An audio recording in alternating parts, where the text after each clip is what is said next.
Welcome बच्चों, मैं doctor Mridula Sharma स्वागत कर रही हूँ आपका। बीएससी थर्ड ईयर का हम लोग लेक्चर कर रहे थे बच्चों, और उसमें हमने कॉलिगेटिव प्रॉपर्टीज जो अणुसंख्या गुणधर्म होते हैं वो निकाल रहे थे।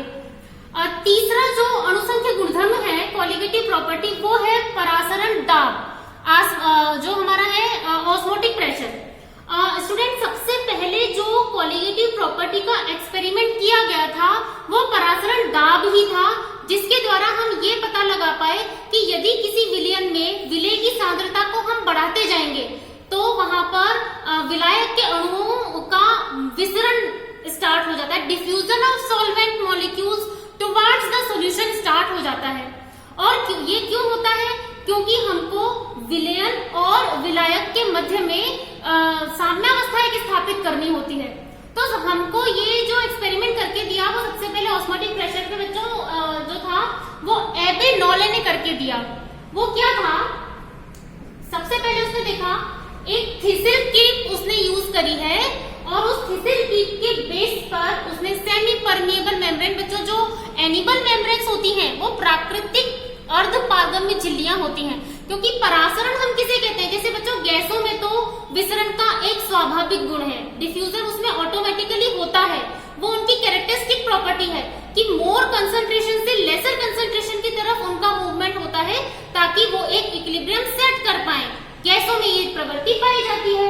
अगर हम किसी विलयन के अंदर ये गुण देखना चाहते हैं तो विलयन के अंदर भी यह गुण पाया जाता है, लेकिन वो कब पाया जाएगा? जब उसमें विलेय की मात्रा को हम इंक्रीज करते जाते हैं। तो वो देखिए बच्चों, हमने क्या किया, सबसे पहले एक थिसिल कीप ली गई और उसमें इनिशियल लेवल तक थिसिल कीप के अंदर शर्करा का विलयन भर दिया गया, शुगर का सॉल्यूशन हमने फिल कर दिया उसके अंदर। उसके बेस के अंदर आपने सेमी परमिएबल मेम्ब्रेन को टाइट कर दिया, उसको आपने बांध दिया है, अर्धपारगम्य झिल्ली। और इस पूरी की पूरी थिसिल कीप को हमने सॉल्वेंट वाटर के अंदर डिप करके रख दिया। अब क्योंकि ये एक नेचुरल प्रोसेस है तो हमने इसको कुछ समय के लिए छोड़ दिया, जो कि अपने कुछ दिनों तक ये प्रोसेस होती है, बिकॉज नेचुरल ऑस्मोसिस जो होता है वो एक स्लो प्रोसेस है। धीरे धीरे क्या होगा बच्चों, देखो आप इसके अंदर जो थिसिल कीप है उसके अंदर तो शक्कर का विलयन है, शर्करा हमने उसमें डाली हुई है।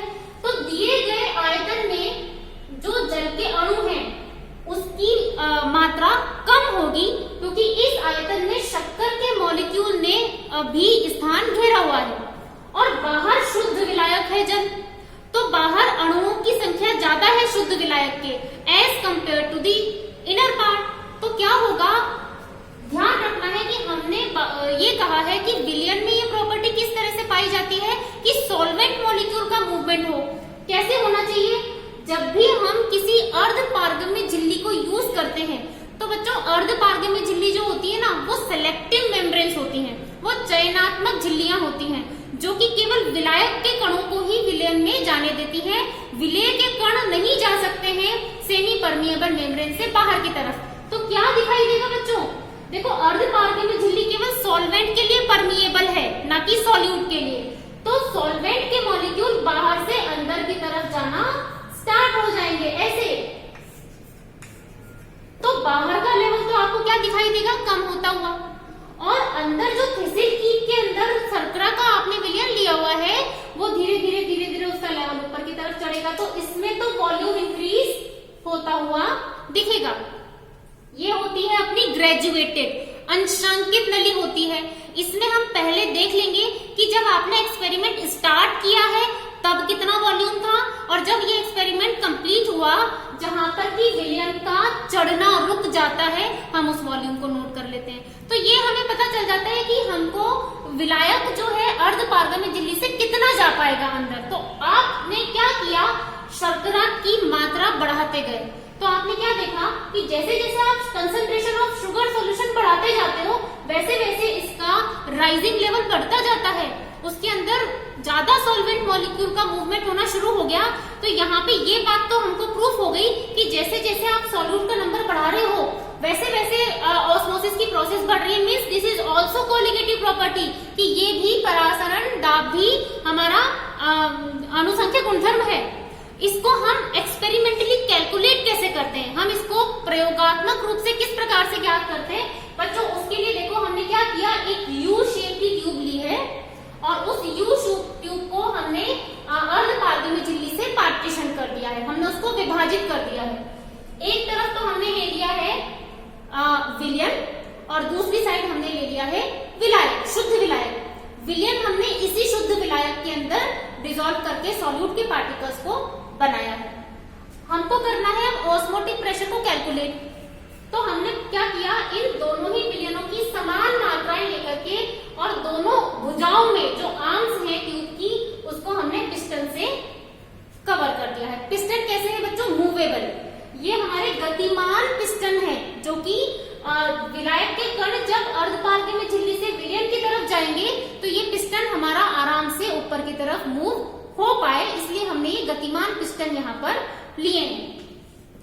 एक बात हमको ध्यान रखनी थी बच्चों, ये साइंटिस्ट एवेनोले ने भी हमें बोला कि आप एक्सपेरिमेंट जितने टेम्परेचर पे कर रहे हैं वो temperature through out the process same रहना चाहिए। तो ये प्रोसेस हमारी कांस्टेंट टेम्परेचर पे होगी, ठीक है। और हम स्टार्ट करेंगे डाइल्यूट सॉल्यूशन से और धीरे धीरे हम उसकी कंसंट्रेशंस बढ़ाएंगे ताकि हम उसकी कॉलिगेटिव प्रॉपर्टी होना उसको प्रूव कर पाए।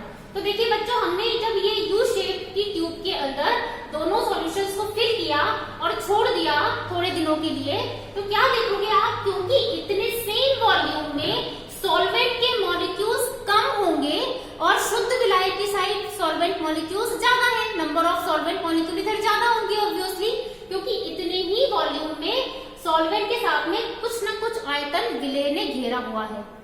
तो क्या होगा, टू एस्टैब्लिश द इक्विलिब्रियम, है ना, into the both side, solvent molecule जिस साइड कम है उस तरफ डिफ्यूजन स्टार्ट कर देंगे through the semi permeable membrane. अगर होता है तो हम उसको बोलते हैं ऑस्मोसिस। यदि विलायक के कणों का अभिगमन अर्धपारगम्य झिल्ली से होना होता है तो वो प्रक्रिया परासरण कहलाती है। कब तक होगी, जब तक कि दोनों भागों में सॉल्यूट के नंबर ऑफ मॉलिक्यूल इक्वल ना हो जाए।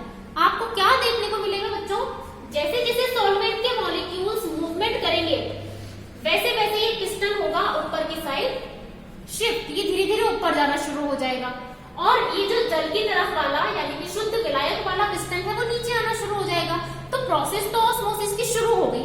हम क्या करेंगे, इसको पहले होने देंगे कि जहां पर वॉल्यूम का चढ़ना रुक जाएगा और वॉल्यूम में इंक्रीज होना कांस्टेंट हो जाएगा कि अब और आयतन में परिवर्तन नहीं हो रहा, उसको हम नोट कर लेंगे। अब ऑस्मोटिक प्रेशर होता क्या है, ये वो दाब है जिसको कि हमें लगाना पड़ता है किसी परासरण की प्रक्रिया को रोकने के लिए। तो हम क्या करेंगे, अगर उस पिस्टन जो मूव कर गया था उस पर वापस से दाब लगाए और उसके प्रारंभिक अवस्था पे ले आए, तो हमने विलयन वाले भाग में पिस्टन के साथ में देखिए बच्चों मैनोमीटर ऐड किया हुआ है, एक दाब मापी हमने उसमें जोड़ा हुआ है। क्या करेंगे हम, जितना जितना आप प्रेशर लगाते जाएंगे और उसका जो इनिशियल वॉल्यूम था वहां तक लाने में जो दाब आपको लगाना पड़ रहा है वो दाब आप मैनोमीटर में नोट कर लेते हो। तो वो जो दाब है जिसके कारण की ऑस्मोसिस रुक जाता है, that is known as osmotic pressure. तो यहाँ पे हम ये कैसे पता लगा पा रहे हैं कि परासरण दाब अनुसंख्यक गुणधर्म है। बच्चों देखो, हमने पहले बहुत डाइल्यूट सॉल्यूशन लिया है तो थोड़ा सा ही जो है वो पिस्टन ऊपर की तरफ मूव करेगा, हम उसके ऊपर थोड़ा प्रेशर लगा के उसको वापस से इनिशियल पोजीशन पे ले आएंगे तो वो प्रेशर हम नोट कर लेंगे। अब हम क्या करेंगे, सेकेंड एक्सपेरिमेंट में थोड़ा सा कंसंट्रेशन और बढ़ा देंगे। जैसे जैसे आप कंसंट्रेशन बढ़ाओगे वहां पे सॉल्यूट का पार्टिकल ज्यादा होता जाएगा और सॉल्वेंट के पार्टिकल्स कम होते जाएंगे।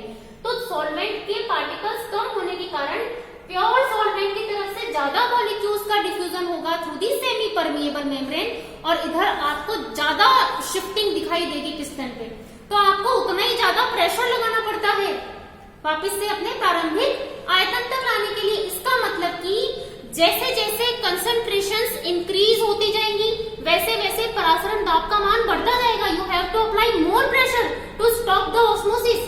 तो इसका मतलब अगर हम इसको कैलकुलेट करें कि कितनी सांद्रता होनी चाहिए और क्या हम उसके द्वारा विलय के अणुभारों को ज्ञात कर सकते हैं, तो देखिए इसके लिए हमको साइंटिस्ट वॉन होफ और बॉयल ने एक्सपेरिमेंट अपने करके जो है एक्सपेरिमेंट का एक्सप्रेशन दिया। सबसे पहले बॉयल का क्यों है, क्योंकि गैसों में जो विसरण दिए गए हैं वो बॉयल का नियम है। वो कह रहा है बॉयल के साथ वॉन होफ का जो कंसेंट्रेशन है कि परासरण दाब किसी भी विलयन की सांद्रता के समानुपाती होगा। ठीक है, यहाँ पे पाई परासरण दाब को डिनोट करता है।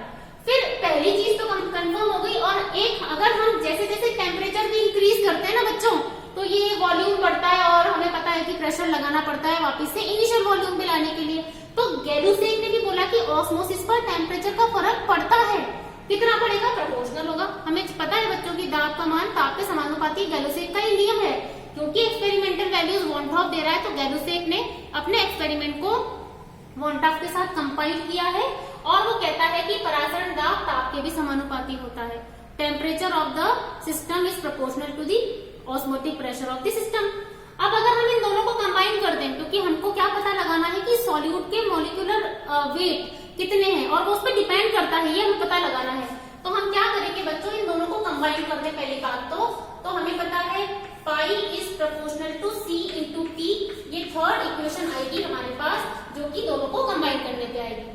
प्रोपोर्शनैलिटी साइन अगर हम ओपन करते हैं तो pi equals to C R T. ये तो है osmotic pressure at the particular temperature.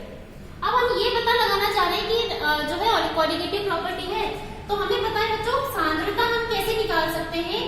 दिए गए आयतन में अणुओं की संख्या कितनी है। The number of molecules dissolved into the given volume is known as concentration of this solution. तो अगर हम यहाँ रख देते हैं इसको pi equals to N upon B into R T, तो हमको नंबर ऑफ मॉलिक्यूल्स की वैल्यू मिल जाएगी यहाँ पर। और n हमें पता है क्या होता है।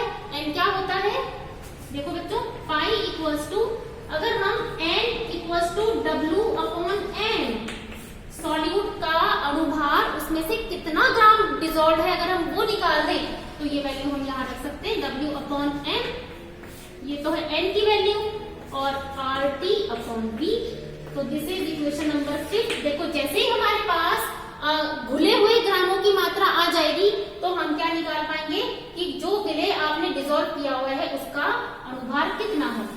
और क्योंकि इससे हमने क्या निकाल लिया, देखो pi is proportional to N also, क्योंकि कंसंट्रेशन क्या है, दिए गए आयतन में घुले हुए अणुओं की संख्या, मतलब कि परासरण दाब अणुसंख्यक गुणधर्म है।